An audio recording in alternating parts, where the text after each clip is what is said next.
నమస్కారం. వార్తలకు స్వాగతం. ముందుగా ముఖ్యాంశాలు.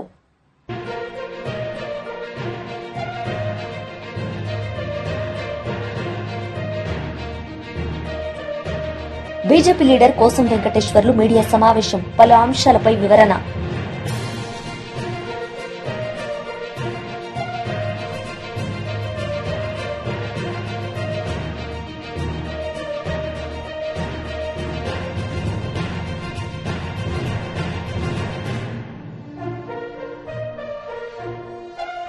వైఎస్ఆర్సీపీ రాష్ట్ర అధికార ప్రతినిధి పుత్త శివశంకర్ రెడ్డి మీడియా సమావేశం. పలు అంశాలపై వివరణ.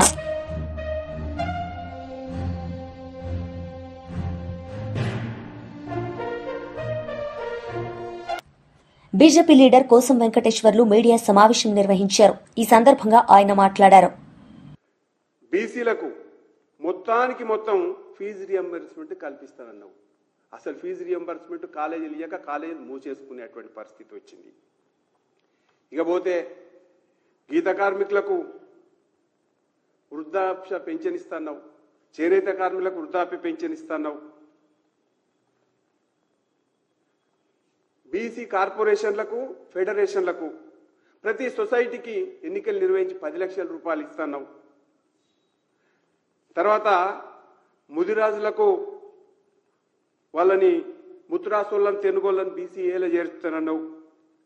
గంగపిత్రులకైతే మొత్తం చెరువులన్నీ మీకే ఇచ్చి చేపలు పెంచుకుంటేందుకు చేస్తానన్నావు. 100 రోజుల్లోనే గొల్ల కుర్మలకు 2వ దశ గొర్రెల పెంపకాన్ని గొర్రెలన్నింటినీ ఇచ్చేస్తానన్నావు. కల్లుగీత కార్మికులకైతే 5 ఎకరాలు ఒక్కొక్క కల్లుగీత సొసైటీకి ఇచ్చి తాడి చెట్లు ఈత చెట్లు ఇస్తాను ప్రతి ఊరికి. ఎక్కడేమన్నా ఇచ్చినవా? పద్మశాలి ఎక్కువ ఉన్న ఏరియాల జగిత్యాల, నారాయణపేట, భువనగిరిలలో మెగా క్లస్టర్స్ అంటే పవర్లూమ్ క్లస్టర్స్ ఏర్పాటు చేస్తున్నావు. ఏమన్నా అయిందా? ఇకపోతే రజకులకైతే పట్టణాల్లో ల్యాండ్ రోమేట్స్ ఏర్పాటు చేసి ఒక్కొక్కరికి 10 లక్షలు ఇస్తానన్నావు. ధోబీఘాట్ల ఆధునీకరణకు ప్రతి జిల్లాకు 10 కోట్లు ఇస్తున్నావు. ఇక చేతి వృత్తులు అంటే వడ్రంగి, స్వర్ణకార, కమ్మరి, కుమ్మరులకు అందరికీ కూడా 90% సబ్సిడీ తోటి టూల్ కిట్లు ఇస్తానన్నావు. పట్టణ ప్రాంతాల్లో షాపుల ఏర్పాటు కోసం భూమి కేటాయిస్తున్నావు. ఇవన్నీ కూడా నువ్వు చెప్పినటువంటి, మీ పార్టీ చెప్పినటువంటి కామారెడ్డి డిక్లరేషన్. వీటిలలో ఒక్క హామీని కూడా అమలు పరచకుండా, నీ చేతిలో ఉన్నదాన్ని నువ్వు చేయలేకుండా ఇలా భారతీయ జనతా పార్టీని, కేంద్ర ప్రభుత్వం మీద, నరేంద్ర మోడీ మీద ఇష్టం వచ్చినట్టు మాట్లాడుతున్నావు, నోటికి వచ్చినట్టు మాట్లాడుతున్నావు. పొన్నం ప్రభాకర్ గారు, మీరు చాలా సీనియర్ నాయకులు. విద్యార్థి దశ నుంచి మీరు రాజకీయాలలో ఉన్నారు. నీకు దమ్ముంటే, మీ రేవంత్ రెడ్డికి చిత్తశుద్ధి ఉంటే వెంటనే ఈ హామీలన్నీ అమలు చేసిన తర్వాత మాట్లాడమని చెప్పేసి మేము డిమాండ్ చేస్తా ఉన్నాం. అంతే తప్ప నిప్పులు దొక్కిన కోతి లెక్క ఎప్పటికప్పుడు చిందరబొందర ఆడొద్దని చెప్పేసి మాట్లాడుతా ఉన్నాం. ఇక రేవంత్ రెడ్డి గారు ఒకటి మాట్లాడితే మేము 10 మాట్లాడాలనుకుంటున్నాం. ముఖ్యమంత్రి రేవంత్ రెడ్డి గారు ఎప్పుడు కూడా ఆయన బహుశా ఎలక్షన్ల కంటే ముందు, ఆయన ముఖ్యమంత్రి కాకముందుకు పిసిసి ప్రెసిడెంట్గా కుల సంఘ మీటింగ్కి పోయి మాట్లాడినటువంటి మాటలను ఒకసారి గుర్తు చేస్తా ఉన్నాం. ఈ రాష్ట్రంలో మా కులం తప్ప ఏది పరిపాలించేటువంటి కులం కాదు, మాది ఆధిపత్య కులం, మాది పాలించే కులం, మీరంతా పాలితులు అని చెప్పేసి బహిరంగంగా మాట్లాడినటువంటి వీడియోస్ కూడా బయటకు వచ్చినాయి. మీరు ఇవాళ బీజేపీ గురించి, బీజేపీ బీసీల గురించి మాట్లాడేటువంటి ధైర్యం చేస్తా ఉన్నారు. ఎప్పుడైనా గుర్తుపెట్టుకోండి, గాడిద పులితోలు కప్పుకుంటే గాడిద పులి కాదు, గాడిదే అవుతుంది. కాబట్టి మేము మాట్లాడేటువంటి విషయాలని అన్ని కూడా జాగ్రత్తగా పాటించమని చెప్పేసి కోరుతా ఉన్నాం. మీకు 2-3 విషయాలు గుర్తు చేస్తాం. దిగ్విజయ్ సింగ్ ముఖ్యమంత్రిగా ఉన్నప్పుడు 2002 జనవరి 12, 13 తారీఖులలో భోపాల్ డిక్లరేషన్ చేశారు ఆదివాసీలకు దళితులకు సంబంధించినటువంటి విషయాలలో. ఇప్పటి వరకు ఒక్కటంటే ఒక్కటి కాంగ్రెస్ పాలిత రాష్ట్రాల్లో గాని. భారత రాష్ట్ర సమితి స్టూడెంట్ వింగ్ కార్యక్రమంలో మాజీ మంత్రి కేటీఆర్ పాల్గొన్నారు. ఈ సందర్భంగా ఆయన మాట్లాడారు. రాష్ట్ర అధ్యక్షుడు బంటు సందీప్ గారు, చామకూరి మహేందర్ గారు నల్గొండ జిల్లా అధ్యక్షుడు, లావూరి వాసు గారు సూర్యాపేట పట్టణాధ్యక్షుడు, బాదే అంజి గారు కోదాడ పట్టణాధ్యక్షుడు, చెడపంగు ఉదయ్ కుమార్ గారు హుజూర్ నగర్ పట్టణాధ్యక్షుడు, ఇస్లావత్ సోమాని గారు తుంగతుర్తి పట్టణాధ్యక్షుడు, అనంత్ సాయి దీపక్ గారు సూర్యాపేట జిల్లా కార్యదర్శి, ధారావత్ తరుణ్ గారు, కొండేటి శ్యామ్ గారు, పులి నితిన్ గారు, ఎర్నాదుల మధు గారు, సందనబోయిన సునీత గారు, కోళ్ల శివ, రాచూరి ఋషి, జడ అభినవ్, ఇంకా మల్లేష్, దూబని మల్లేష్, బాలకొండ గోపీచంద్, ములుగూరి సునీల్, వడ్డే నరేష్, షేక్ రెహమాన్, నల్లా పృథ్వీ, పుల్లెంల లవ్ కుమార్, చిట్టెంపల్లి ప్రణీత్ కుమార్, సుమన్, రెడపంగు మదార్, చెడిపోయిందా ఇది కాదు చెడిపోలే సిద్ధార్థ, చెడపంగు సిద్ధార్థ్, తర్వాత బూడిద హరీష్, ఖమ్మం లోకేష్, రమావత్ సుమన్, కె సంతోష్ కుమార్, వారితో పాటు విచ్చేసిన మా తమ్ముళ్ళందరికీ పేరు పేరున హృదయపూర్వకంగా స్వాగతం సుస్వాగతం. పెద్దలు గౌరవనీయులు మాజీ మంత్రివర్యులు, అవతల కాంగ్రెస్ వాళ్ళకు నల్లమల పిల్లి ఉంటే మనకు నల్లగొండ పులి ఉంది. మరి నల్లమల పిల్లి అన్న, నల్లమల పిల్లి పులి కాదు అదే. ఎందుకంటే ఆ నల్లమల పిల్లికి నల్లమల ఎక్కడుందో కూడా తెలియదు, అది ప్రాబ్లం.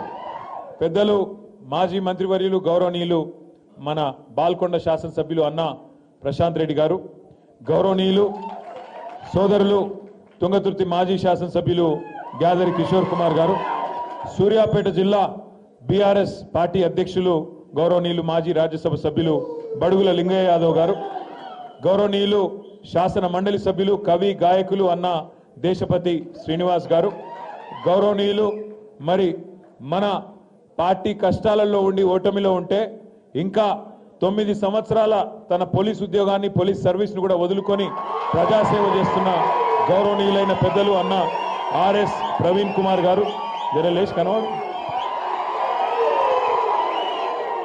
గౌరవనీయులైన బీఆర్ఎస్ విద్యార్థి విభాగం అధ్యక్షులు గెల్లు శ్రీనివాస్ యాదవ్ గారు, గౌరవనీయులైన మాజీ శాసనసభ్యులు తమ్ముడు బాల్కా సుమన్ గారు, బీఆర్ఎస్ విద్యార్థి విభాగం మాజీ అధ్యక్షుడు, గౌరవ మాజీ శాసనసభ్యులు అన్నగారు కోరుకంటి చందర్ గారు, మా తమ్ముడు డాక్టర్ ఆంజనేయ గౌడ్ గారు, స్వామి గారు, విద్యాసాగర్ గారు, ఇంకా వేదిక పైన మరొక స్వామి గారు, మా రాకేష్ రెడ్డి గారు, పల్లె రవి గారు, బానోత్ రవి గారు, వెంకటనారాయణ గౌడ్ గారు, తుంగ బాలు గారు, ఇంకా పేరు పేరున వెనకాల ఉన్న మా తమ్ముడు పల్లా ప్రవీణ్ రెడ్డి గారు, పేరు పేరున అందరికీ, అదేవిధంగా వేదిక ముందున్న పత్రికా మిత్రులకు హృదయపూర్వకంగా నమస్కారం.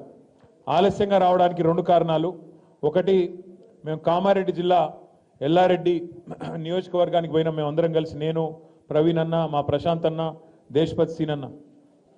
14 ఏప్రిల్ నాడు డాక్టర్ బాబాసాహెబ్ అంబేద్కర్ జయంతి నాడు మన ఒక దళిత నాయకుడు, అక్కడ మాజీ మండల ప్రజా పరిషత్ అధ్యక్షుడు ముదాం సాయిలు అనే ఒక సోదరుణ్ణి దారుణంగా అవమానించి ఆ రోజు అక్కడ ఫ్లెక్సీలు కట్టి అంబేద్కర్ గారి జయంతిని ఘనంగా చేస్తుంటే ఓర్వలేని కాంగ్రెస్ నాయకులు ఆ రోజు పోలీసులతో ఆయన బట్టలు ఇప్పించి అంబేద్కర్ విగ్రహం ముంగట్నే బరబర గుంజుకపోయి అవమానం చేయడం జరిగింది. ఇవాళ ఎక్కడైతే సాయుల్ గారికి అవమానం చేసినారో అక్కడే మేమందరం పోయి వారికి సన్మానం చేసి మొత్తం ఆ లింగంపేట పట్టణం మొత్తం నియోజకవర్గం అందరి ముందు ఆయన గౌరవాన్ని పెంచే విధంగా అక్కడే సన్మానం చేయడమే కాకుండా కాంగ్రెస్ పార్టీ గూండాలకు ముఖ్యంగా పోలీసులకు కూడా ఒక గట్టి మాట చెప్పడమే కాకుండా ఆయన ఇంటికి పోయి భోజనం చేసి తిరిగి ప్రయాణం అయినాం. వస్తూ ఉంటే విపరీతమైన వర్షం ఆడికెళ్ళి దాకా విపరీతమైన ట్రాఫిక్, దానివల్లనే ఆలస్యమైంది. మీకు కలిగిన ఇబ్బందికి అసౌకర్యానికి మన్నించాలని కోరుతా ఉన్నాం. రాష్ట్రంలోని పరిస్థితులు, తాజా రాజకీయాలు ఇవన్నీ నాకంటే బాగా మీకే తెలుసు. ఎందుకంటే విద్యార్థులుగా ప్రతినిత్యం క్రియాశీలంగా 10 మందితో మాట్లాడి వైఎస్ఆర్సీపీ రాష్ట్ర అధికార ప్రతినిధి పుత్త శివశంకర్ రెడ్డి మీడియా సమావేశం నిర్వహించారు. ఈ సందర్భంగా ఆయన మాట్లాడారు. ఈ ప్రాంతం కాదు, ఆ ప్రాంతం కాదని శివరామకృష్ణ కమిటీ అంట, తర్వాత శ్రీకృష్ణ కమిటీ అన్ని పక్కన పెడితే తర్వాత అవన్నీ కూడా పెద్ద స్టోరీలు. ఎవరి మేలు కోసం ఎక్కడెక్కడ రాజధాని పెట్టారు, పక్కన ఎవరి బెయిల్ కోసము తర్వాత ఎక్కడ పెట్టారు, ఎక్కడ రియల్ గా వచ్చింది అనేటువంటిది పక్కన పెడితే, తర్వాత ఈ సింగపూర్ ప్రభుత్వంతో చంద్రబాబు గారి మాటల ప్రకారము సింగపూర్ ప్రభుత్వంతో ఆంధ్రప్రదేశ్ ప్రభుత్వము అమరావతి రాజధాని నిర్మాణానికి ఒప్పందాలు వాళ్ళతో అనేటువంటిది పెద్ద పెద్ద కథనాలు చెప్పి ప్రజల మైండ్ లో అంతా కూడా సింగపూర్ ప్రభుత్వం వచ్చి కడతది అనేటువంటిది మెదల్లో నాంచేశారు. ప్రతి ఒక్కరు కూడా సింగపూర్ ప్రభుత్వం వస్తుందని.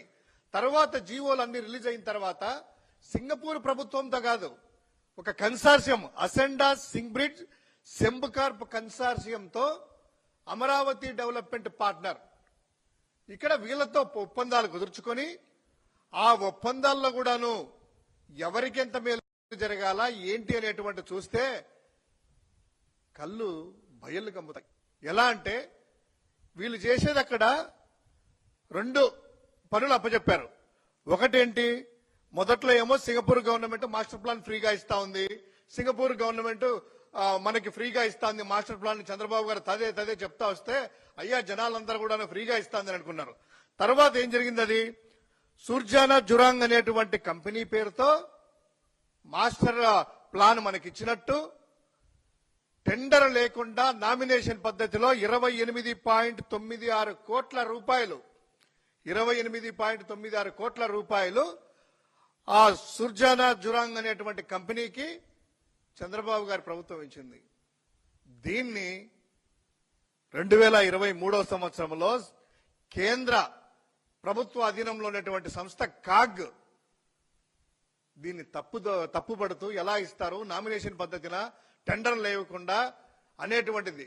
అంటే తనేమో మొదటి నుంచి సింగపూర్ ప్రభుత్వం నాకు ఫ్రీగా మాస్టర్ ప్లాన్ ఇస్తుంది అని చెప్పారు. తర్వాత 28.96 కోట్లు నామినేషన్ పద్ధతిలో వాళ్ళ అకౌంట్లకి జమ చేశారు. ఇక రెండవది, కీ ఏదైనా రాజధాని ప్రాంతానికి ఏదైనా కూడా ఉంటే స్టార్టప్ ఏరియా ఉంటది, ఏదైతే కోర్ ఏరియా అది ప్రధానమైనటువంటి ఘట్టం స్టార్టప్ అనేది. ఆ స్టార్టప్ అనేది నార్మల్ ప్లెయిన్ ల్యాండ్ ఉంది, ప్రభుత్వము రైతులందరి దగ్గర రాబట్టుకొని వచ్చారు. వచ్చిన తర్వాత వాళ్ళకి రైతులకు ఏమి ఇచ్చారా ఇంకా అనేటువంటి మనందరికీ తెలుసు, వాళ్ళకి ప్లాట్లు ఎక్కడుండేది కూడా ఇంకా తెలియదు. కానీ ఈయన మాత్రము ఆ సింగపూర్ కన్సార్షియం కంపెనీకి 1691 గోవా గవర్నర్ గా అశోక్ గజపతిరాజు గారి ప్రమాణ స్వీకార కార్యక్రమంలో పాల్గొన్న స్పీకర్ అయ్యన్న పాత్రుడు గారు, మంత్రులు నారా లోకేష్ గారు, రామ్మోహన్ నాయుడు గారు, సంధ్యారాణి గారు, కొండపల్లి శ్రీనివాస్ గారు, టీడీపీ రాష్ట్ర అధ్యక్షుడు పల్లా శ్రీనివాస్ గారు, ఎంపీ అప్పలనాయుడు గారు, టీడీపీ నేతలు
బనకచర్ల ప్రాజెక్టుపై హరీష్ రావు ప్రజెంటేషన్ ఇచ్చారు.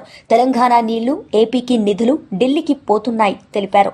కాంగ్రెస్, బీజేపీ, టీడీపీ మన హక్కులను కాలరాస్తున్నాయని విమర్శించారు. తెలంగాణ హక్కులను మనం కాపాడుకోవాలి హరీష్ రావు సూచించారు. నీటి దోపిడీపై కుట్రలను బద్దలు కొట్టాలి హరీష్ రావు పిలుపునిచ్చారు.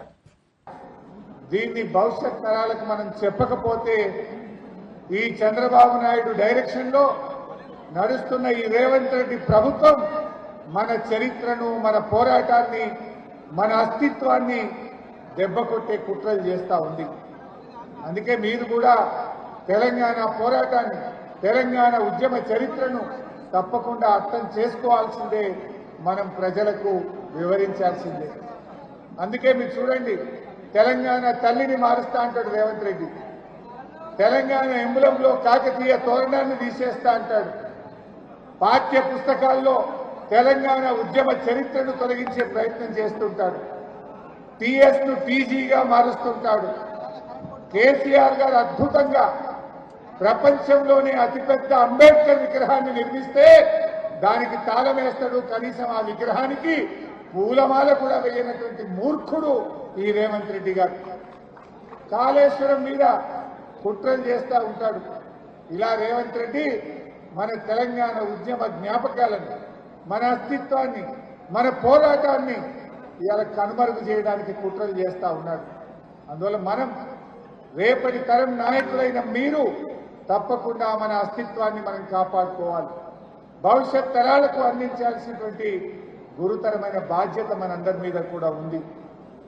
ఎందుకంటే ప్రపంచంలో ఏ ఉద్యమమైనా, ఏ పోరాటమైనా యువతతోనే ప్రారంభమవుతుంది, విద్యార్థులతోనే ప్రారంభమవుతుంది. తెలంగాణ తొలి దశ ఉద్యమం కూడా 1969లో విద్యార్థి ఉద్యమాలతో ప్రారంభమైంది.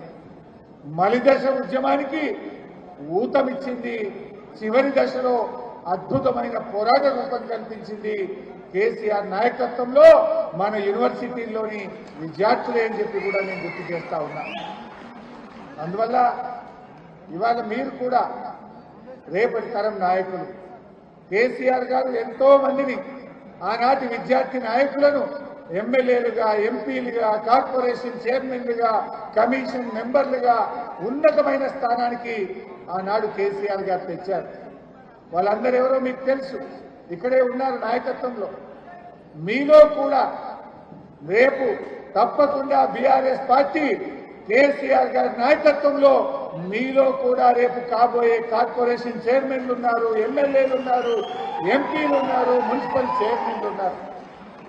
నాయకత్వం ఎక్కడి నుంచో పుట్టదు, మీ నుంచే, విద్యార్థుల్లో నుంచే నాయకత్వం పుడుతుంది, యువత నుంచే నాయకత్వం పుడుతుంది. అందువల్ల మిత్రులారా, మీరు కూడా తెలంగాణ అస్తిత్వాన్ని, తెలంగాణ భవిష్యత్తును మనం ముందుకు తీసుకొని పోవాలి, బాగా అర్థం చేసుకోవాలి. కేసీఆర్ గారు ఒక గొప్ప విజనరీ నాయకుడు. ఎందుకంటే BJP spokesperson Amarnath Sarangula media సమావేశం నిర్వహించారు. ఈ సందర్భంగా ఆయన మాట్లాడారు. వాటా ఎప్పుడైతే రిలీజ్ అవుతుందో అప్పుడు అది అమలవుతుంది. నేను ఎగ్జాంపుల్ చెప్తా. ప్రధానమంత్రి ఆవాస్ యోజన అర్బన్ కింద 1705 కోట్లు కేంద్ర ప్రభుత్వం ఇస్తే దానిలో రాష్ట్ర వాటా చేతగాని ప్రభుత్వం, అంటే రాష్ట్ర వాటా కూడా ఇవ్వలేనంత దారుణమైన పరిస్థితులలో ఉన్న ఈ ప్రభుత్వము 393.81 కోట్లు ఇంకా ఖర్చు చేయలేని పరిస్థితి ఉన్నది. అకౌంట్లో ఉన్నాయి ఆ పైసలు, కేంద్ర ప్రభుత్వం ఇచ్చిన డబ్బులు అకౌంట్లో ఉన్నాయి. స్వచ్ఛ భారత్ అర్బన్ మిషన్ కింద 149.76 కోట్లు, రాష్ట్రీయ కృషి వికాస్ యోజన కింద 148.34 కోట్లు, సక్షం అంగన్వాడీ ఆ పథకం కింద 122.97 కోట్లు, పోస్ట్ మెట్రిక్ స్కాలర్షిప్లు, కనీసం పిల్లలు స్కాలర్షిప్ల డబ్బులు కూడా ఈ రాష్ట్ర ప్రభుత్వం వాటా ఇవ్వక ఇంకా 100.14 అంటే 100 కోట్ల రూపాయలు ఇంకా అకౌంట్లలో మూలుగుతున్నాయంటే మరి ఎందుకు ఈ ముఖ్యమంత్రి, ఎందుకు ఈ చాదగాని ప్రభుత్వం అని ప్రశ్నిస్తున్న భారతీయ జనతా పార్టీ. అయ్యా ముఖ్యమంత్రి గారు, ఒక పక్కనేమో పొద్దున్న లేచినప్పటి నుంచి కిషన్ రెడ్డి గారిని తిడతా, లేకుంటే బండి సంజయ్ గారిని తిడతా, లేకుంటే ఇంకోళ్ళని ఎవరినో తిడతా, లేకుంటే రామచంద్రరావు గారికి వారిని తిడతా అని చెప్తున్న ముఖ్యమంత్రి గారు, అట్లాగే బట్టి విక్రమార్క ఆయన ఆర్థిక మంత్రి గారు, మరి ఆర్థిక వైఫల్యం కాదా ఇది? ఆర్థిక వైఫల్యం అని ఎందుకు ఒప్పుకోరు? మీకు చేత కాకుండా మీరు దిగిపోండి, వేరే వాళ్ళకి అవకాశం ఇవ్వండి. మీకు ఒక తీరు అవగాహన ఉండదు, పబ్లిక్ ఫైనాన్స్ వ్యవస్థ ఎట్లా పనిచేస్తుందో అవగాహన ఉండదు ఈ ముఖ్యమంత్రికి.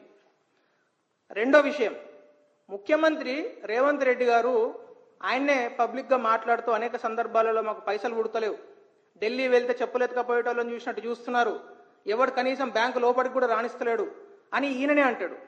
ఆల్రెడీ అకౌంట్లో ఉన్న పైసలు మనకు తెలుసా తెలియదా, అవగాహన ఉందా లేదా తెలుస్తలేదు. ఈ రాష్ట్రానికి సంబంధించి కొన్ని పౌర సంస్కరణలు చేయాలి అని కేంద్ర ప్రభుత్వం ప్రతి రాష్ట్రానికి, ఈ రాష్ట్రానికి సంబంధించి నేను 2 నెలల క్రితం ఇదే సందర్భంగా ప్రెస్ మీట్ పెట్టి మరి చెప్పిన, కొన్ని సంస్కరణల ద్వారా కొన్ని డబ్బులు రిలీజ్ కావడానికి అవకాశం ఉంటుంది. అంటే చిన్న చిన్న సంస్కరణలు, for example local body elections పెట్టాలి, సర్పంచ్ ఎన్నికలు 2 సంవత్సరాల నుంచి పెండింగ్ పెట్టారు. అంటే ప్రతి సంవత్సరం 2100 కోట్ల రూపాయలు తెలంగాణ పల్లెలకు గ్రామాలకు చెందాల్సిన డబ్బులను ఈయన మూలిగిస్తున్నాడా లేదా? రెండోది, ఫార్మర్ రిజిస్ట్రేషన్ అనేది ఒక ప్రక్రియ స్టార్ట్ చేశారు. ఫార్మర్ రిజిస్ట్రేషన్ అనే ప్రక్రియ కోసము 750 రూపాయలు ఒక ప్రతి ఫార్మర్కు సెంట్రల్ గవర్నమెంట్ డబ్బులు ఇస్తున్నది. అంటే ఒక్కొక్క మనిషి రిజిస్ట్రేషన్ అంటే పలానా అమర్నాథ్ పలానా డేట్ ఆఫ్ బర్త్ అని రాసి ఆన్లైన్లో పెట్టడానికి 750 రూపాయలు ఇస్తే కనీసము గా పని కూడా చేస్తలేదు ముఖ్యమంత్రి గారు. కరెంటు బిల్లులు సమయానికి వసూలు చేస్తే, పవర్ సెక్టర్ రిఫార్మ్స్ చేస్తే ఈరోజు 25,000 కోట్ల రూపాయలు రాష్ట్ర ప్రభుత్వం అంటే తెలంగాణ ప్రభుత్వము ఇంకా ఫర్దర్గా 25,000 కోట్ల రూపాయలు అప్పుగా తీసుకోవడానికి వీలున్నది. ఆ పని కూడా చేస్తలేదు ఈ రాష్ట్ర ప్రభుత్వం అంటున్నా.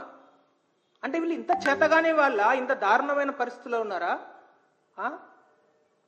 శాస్కీ పథకం అని ఒక పథకం తీసుకొచ్చింది సెంట్రల్ గవర్నమెంట్, క్యాపిటల్ ఇన్వెస్ట్మెంట్ కోసం, సిస్టమేటిక్ క్యాపిటల్ ఇన్వెస్ట్మెంట్ కోసం. అంటే ఏదైనా ఒక మున్సిపాలిటీయో లేకుంటే ఒక కార్పొరేషనో సెంట్రల్ గవర్నమెంట్ నుంచి ఒక 100 కోట్లు 1000 కోట్లు 10,000 కోట్లు అప్పుగా తీసుకొని 50 సంవత్సరాల వరకు.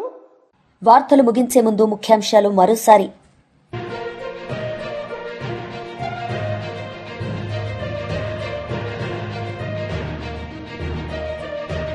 బీజేపీ లీడర్ కోసం వెంకటేశ్వర్లు మీడియా సమావేశం, పలు అంశాలపై వివరణ.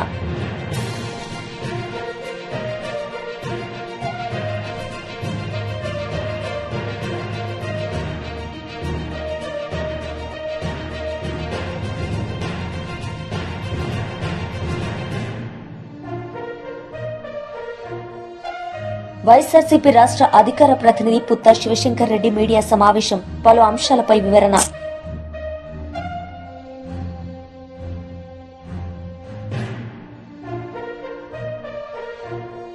ఈ వార్తలు ఇంతటితో సమాప్తం. తిరిగి ప్రసారమయ్యే వార్తల్లో మళ్లీ కలుద్దాం. అంతవరకు సెలవు. నమస్తే.